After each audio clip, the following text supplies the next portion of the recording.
Bible explains to us clearly there is a grave price to pay for the sin of fornication and adultery. The Bible instructs so clearly about these two issues. Exodus 20:14, "Thou shalt not commit adultery." This is a command. 1 Thessalonians 4:3, "For this is the will of God, even your sanctification, that ye should abstain from fornication." But we are living in a world that is normalizing it. Some even try to justify and normalize it, under the guise of, it is not a big deal anymore. But even in a changing world, the foundation of God standeth sure. You see, you tell yourself that it is okay, everything is fine, and it will phase out. But listen to me, O ye believer. It doesn't. Nobody outgrows an untamed sexual drive orchestrated by the devil to destroy them. It doesn't just phase out because you want it to. As a matter of fact, the deeper you go, the more you will continue to be sunken into its terrible claws. The originator of marriage is God himself, and one of the reasons he established the institution is for the sexual needs and urges of a man and his wife. Sexual intimacy is to be between a man and his wife within the confines of marriage, not a fun activity between two people who want to quench their momentary desires. 1 Corinthians 7:2. What most people, however, do not know is that laying with someone who they are not covenanted with in marriage comes with so much more than the 5 minutes fun they crave to have. So, what happens when you sleep with someone? You both exchange different things in the spirit. During intercourse, it is not only physical things that are occurring, but something is going on in the spirit that most people don't even realize. There is a spiritual transference that takes place between the two people involved. 1 Corinthians 6:16. What? Know ye not that ye which is joined to a harlot is one body? For two, saith he, shall be one flesh. You are joining yourself with that person in the spirit. You are literally saying in the spirit world, we are one. What spirits belong to them and affect them now have a gateway door into your life.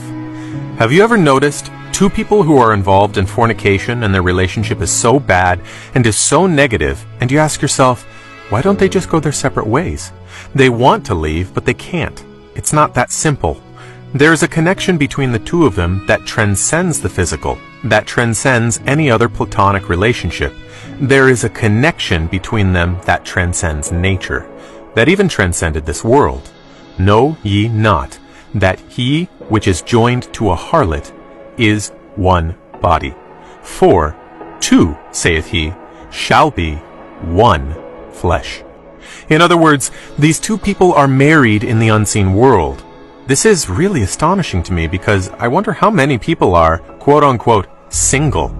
The relationship status in this world is single, but in the spirit, they have 6 husbands or 8 wives? Fornication builds a spiritual connection between people. Why do you think breakups are so difficult? When the relationship ends, you feel so lost, as if something has been taken away from you. But the truth is, something has. A part of you has gone with that person, and a part of you is with that person. These same people can lose communication with one another for 3 years, and the moment they receive a text message from their ex, their heart sinks or skips a beat. Why? Because they have become one flesh. You hear the line, time heals everything? No, it doesn't. Time does not fix the things of the spirit. So, 3, 4, 5 years can pass and you are still struggling with this breakup. You see, this is why some marriages are in trouble. This is why you see some wives are not satisfied in their marriages, because their husband's spirit is in competition with all the other spirits of the other men in their past. A husband will be competing with all the other guys you have become one with in the past. And the same can be said for husbands.